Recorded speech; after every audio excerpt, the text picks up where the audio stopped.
What is up, down, and sideways, you beautiful individuals? We back, League Unlock, Eric and Mark. The LCK's turn for a little bit of power rankings, talking week 5. And this week, listen, when you have best of threes in general, it's the power rankings are less volatile. Guys aren't going to move up and down as much, and that's why you're not seeing a ton of movement here in week 5 on these rankings. There was no reason to from the performances in the LCK. This is the week that they come back from the Lunar New Year break. And of course, not a lot going on in the games as well. But we start 10-6, and don't worry, because we do have some movement. And that's just the case of your boys, Freddie Brion, when they're 2-0 and stomping, maybe not stomping, 2-0ing Live Sandbox. They're out of the bottom. They're out of the basement. Put them up there. Reddit Brian climbing their way up as Live Sandbox. They're down at number 10.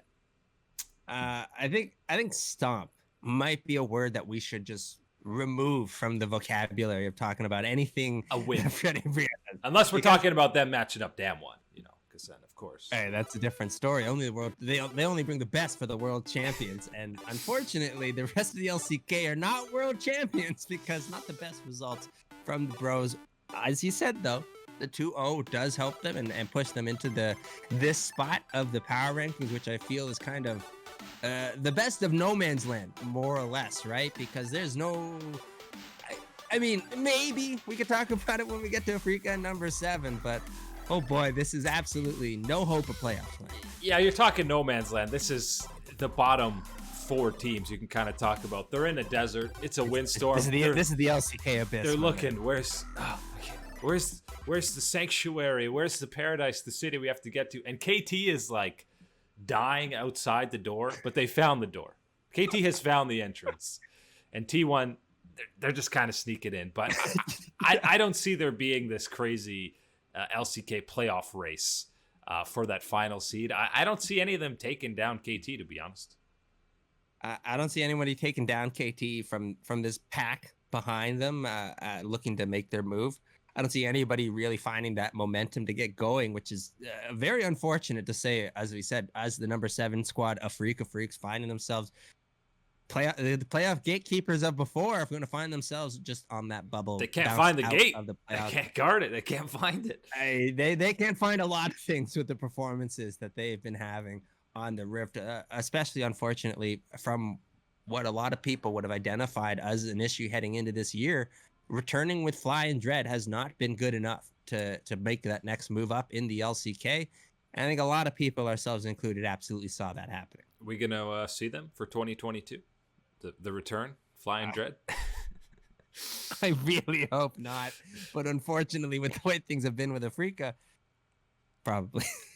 KT is a team that has probably exceeded expectations a little, that they're already, we're somewhat confident in them making a playoff spot. I definitely didn't have that confidence heading into the preseason. I think we had them 8th on our preseason rankings, and that seemed fair. And this is a new year for the LCK, right? Talking about having this the added playoff spots at this far down in the standings. And the important thing to look at, and really the way I feel about this with KT, is at the very least, KT is provide enough positives and enough of a challenge for anyone in this kind of, a 3 and below type of zone in the LCK, that this is deserving of having a series, of having a playoff type matchup against them. You need to prove yourselves against a squad like KT, and this is absolutely good for a squad like KT, because of course you're getting a chance to even live and move on into the next round. That is what we're talking about with the addition of these playoff spots. KT has shown us enough to get that excitement for a playoff team. And now they're up, not quite. The excitement isn't there for top 5, which is just what you need for KT. Don't want to be too excited. And the top 5, looks a little bit familiar to last week, probably because it's the same 5 teams in the same order. It was the chance for T1 to get their climb up into the top 4. They get the head-to-head against DRX. Couldn't get it done. So they're staying put at number 5. Yeah, and that's really is the unfortunate side for T1. Enough positives from them that you're not sliding, right? There's no sliding down. There's no moving in that type of sense. But absolutely not enough positive momentum in the last part of the week to push you ahead. And as you said, especially even considering that it's a head-to-head, right, against the DRX squad, and as we've been looking for them, and the momentum that DRX had been having themselves is going to help them push forward with that type of result against T1. Looking with the T1 squad, as we've said many times before, now we are, again, what type of world we're living in when you got to put it on all the 17 and 8-year-olds for T1 to make sure we're getting positive momentum. But look, all the 17 and 8-year-olds, 18-year-olds, it doesn't matter. We need the old guy. We need Faker in the lineup, my man. And that is going to be when we're finally feeling like it is T1. The Boomer Demon King needs to make his return. But the hardest part of this list was honestly 4 and 3, because we're talking DRX and Hanwha Life. We have DRX fourth still, even though they had that 2-0 week. And Hanwha, when you looked at before the Damwon series, I was absolutely ready. Throw in DRX right in that top 3. But even though they lost that series against Damwon, the fact that all 3 games were so intense and so competitive, and it wanted people to see a best of 5 against Damwon, if you can be that competitive against them when Damwon's still playing relatively well, that's enough to just hang on to the top 3 for me. And especially with that performance against Damwon, really was about not just Chovy, right? When we talk about Hanwha Life, we talk about Chovy a lot. And really, it's a lot of 1v9, right? Yeah. That was not the case in this series against Damwon. Everybody on the Hanwha Life team was contributing, was firing at a good pace. And that's why you had such a competitive series and won all throughout every part. If Chovy had some better positioning and less rocket jumps in, they might have been winning game 3, in fact.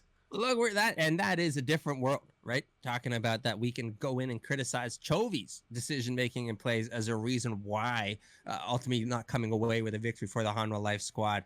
That is something new, and absolutely this trend of the performance, the level of performance that they brought in that series against Damwon, that needs to be the norm. That needs to be the level of play that we see against Gen G, against you see against T1, DRX, all the squads. That needs to be it from Hanwha Life if they are able to hold this spot in the power rankings or have any chance of moving up even further. And what it really does, you have I want to give praise to DRX because they've obviously been fantastic. The series against T1 was great. They've exceeded by so much. It took them 3 games to beat a freak out. Whatever. They're winning games. It doesn't matter if it takes 3 games, but they're still at number 4. Gen G, another week, another couple of 2-0s against these non-playoff plebs. That I swear that's how Gen G matches up to these games. Pick ban, whatever. Are these guys top 5? We don't even care, man. I think that's Gen G's feeling about anyone but Damwon is more or less how it is. And we can debate whether you do need to actually be preparing and giving some respect over to squads like Hanwha Life with players like Chovy on the lineup. And then talking about a squad like DRX, which I think through their overall play absolutely does deserve some type of respect and recognition, even from a squad like Gen G. So I want to say they need to be careful if you're bringing in that type of attitude towards the team 3rd and 4th. But absolutely, as you said, anything else does seem to be kind of that autopilot. This should be taken care of for Gen G. And that's how they even feel, I would think, about the T1 squad and what we've seen from them. But as we know, you got the Faker trap card, and that's the key to getting by. We've talked about the record for Gen G not fully doing it justice. I'm just going to highlight it again. Same record as DRX at 7 and 3 overall. Their game score is 8 games better than DRX. They have 6 less losses, 7 less losses, or no, 6. Bad math. Math's tough. 6 less losses than DRX, even though they have the same overall record. They just 2-0 everybody. And 2 of those losses are no BDD, right? So again, not really looking at Gen G in any type of way, anything else other than our number 2 team. And the thing here is, though, they've got to be number 2. Yeah, all that praise for Gen G, they're not scratching number 1. It doesn't matter because, again, there is that clear-cut difference between number 2 and number 1, and it's not about number 2. It's about the power of the top dog in Damwon gaming. I just hope Damwon doesn't drop a series in the rest of the regular season so that you can have a great trivia later. The only team to beat Damwon in 2021 spring was... Oh yes, Freddie Brion. Yes, of course. Should have known. The Bros. But yeah, I think that would be a good story. But Damwon, I mean, yeah, what more can you say? It's pretty clear cut. I don't see how they drop out of first place on the rankings in spring unless they, don't win again, which I don't see happening. And look, as if they needed it, right? An extra boost to any type of motivation or performance that they have.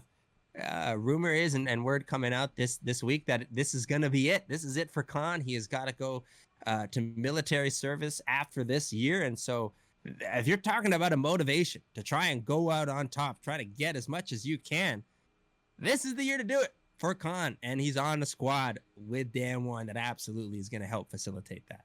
Yeah, they look primed and ready to start doing that. Live Sandbox and the banger T1 matchup on Saturday is what we got on the docket for Dam 1. Still sitting pretty at number 1, but that is it today for the LCK Power Rankings. Eric and Mark here with you guys. Thanks for chilling out, maxing, relaxing, all cool. We will catch you guys and gals on the flippity flip.